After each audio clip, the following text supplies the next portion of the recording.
ഇപ്പോൾ ഉള്ളത് പെരുമ്പാവൂർ അടുത്തുള്ള ഒരു അടിപൊളി ഷാപ്പിലാണ് കേട്ടോ. നല്ല സൂപ്പർ ഫുഡാണ് ഇവിടുത്തെ. നമുക്ക് ട്രൈ ചെയ്യാം. പെരുമ്പാവൂരിന് സമീപം നല്ല നാടൻ ഭക്ഷണങ്ങൾ കിട്ടുന്ന ഒരു പരമ്പരാഗതമായ ഒരു ടോഡി ഷോപ്പ്, അതും വളരെ മനോഹരമായിട്ടുള്ള ഒരു ഗ്രാമീണ ബാക്ക്ഗ്രൗണ്ടിൽ ഇരുന്ന് നിങ്ങൾ കഴിക്കാൻ ആഗ്രഹിക്കുന്നുണ്ടെങ്കിൽ ഇങ്ങോട്ട് വരെ.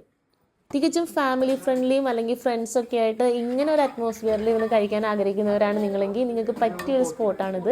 ഇവിടെ നല്ല അഫോർഡബിൾ ആയിട്ടും നല്ല ടേസ്റ്റി ആയിട്ടുള്ള ഒരുപാട് നാടൻ വിഭവങ്ങൾ, അത് ചിക്കൻ, മട്ടൺ, പോർക്ക്, ബീഫ് എന്ന് വേണ്ട ആ പറഞ്ഞ ഒരു നീണ്ട ലിസ്റ്റ് തന്നെ അതിലുണ്ട്. നാട്ടിൻപുറത്തിൻ്റെതായ ഒരു സിംപ്ലിസിറ്റി അവരുടെ ഒരു ബിഹേവിയറിലുണ്ട്. അവർ ആ കുക്ക് ചെയ്യുന്ന ഏരിയ, കുക്ക് ചെയ്യുന്ന രീതി, കുക്ക് ചെയ്യുന്ന ചേട്ടന്മാരെയൊക്കെ പരിചയപ്പെടുത്തി ഇത്രയും നല്ല ഫുഡ് ഉണ്ടാക്കി തരുന്ന അവർക്ക് നല്ലൊരു കയ്യടി ഉണ്ട് കേട്ടോ. കാരണം കിഡു ഫുഡാണ്. നല്ല നാടൻ ചക്ക ഉലർത്ത്, കപ്പ, പിന്നെ നല്ല പൂ പോലുള്ള അപ്പം, അതിനോടൊപ്പം നല്ല അടിപൊളി താറാവ് കറി ഉണ്ടായിരുന്നു, പിന്നെ മീൻ കറി ഉണ്ടായിരുന്നു, മീൻ ഫ്രൈ, കൊഴുവ ഫ്രൈ ഒക്കെ ഉണ്ടായിരുന്നു. പിന്നെ വെറൈറ്റി ആയിട്ട് എനിക്ക് തോന്നിയ ഒരു ഐറ്റമാണ് പോർക്കിൻ്റെ ചില്ലി പോർക്ക്. അത് ഒരു BDF പോലെയാണ് അതിൻ്റെ ഒരു ടെക്സ്ചർ ഇരിക്കുന്നത്. ഞാൻ ഫസ്റ്റ് ടൈമാണ് ട്രൈ ചെയ്യുന്നത്, എനിക്ക് ഒരുപാട് ഇഷ്ടപ്പെട്ടു. അതോടൊപ്പം പോർക്ക് റോസ്റ്റും നല്ല ടേസ്റ്റ് ഉണ്ടായിരുന്നു കേട്ടോ, എനിക്ക് ഒത്തിരി ഇഷ്ടപ്പെട്ടു.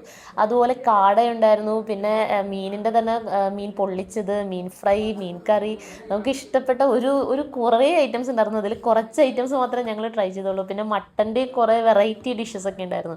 ബീഫിൻ്റെയും BDF, ബീഫ് റോസ്റ്റ്, അങ്ങനെ കുറേ ഐറ്റംസ് ഉണ്ടായിരുന്നു. അതോടൊപ്പം ചിക്കൻ്റെ ഉണ്ടായിരുന്നു. പിന്നെ കക്കയൊക്കെ അവൈലബിൾ ആണ് കേട്ടോ. ചക്കയും നല്ല ടേസ്റ്റ് ഉണ്ടായിരുന്നു. ചക്ക അത് എടുത്തു പറയേണ്ടത് തന്നെയാണ്. ചക്കയുടെ ഒപ്പം നല്ല മീൻ കറിയൊക്കെ കൂട്ടി കഴിക്കാൻ നല്ല ടേസ്റ്റായിരുന്നു. സഫീഷ്യൻറ്റ് പാർക്കിംഗ് സ്പേസ്, നല്ല ഗ്രാമീണ അന്തരീക്ഷം, അതായത് തോടും പാടശേഖരം ഒക്കെ ഉൾപ്പെടുന്ന ഈ ഒരു എൻവയോൺമെൻറ്റിൽ ഇരുന്ന് ഭക്ഷണം കഴിച്ച് എൻജോയ് ചെയ്യാൻ ആഗ്രഹിക്കുന്നവരാണ് നിങ്ങളെങ്കിൽ ഇത് വരേണ്ട ലൊക്കേഷൻ കൂടാലപ്പാട് മൂട്ടുകുടി എന്ന് പറയുന്ന ഷാപ്പാണ്. ഇതിൻ്റെ ലൊക്കേഷൻ ഞാൻ ഇതിൽ ടാഗ് ചെയ്യുന്നതായിരിക്കും.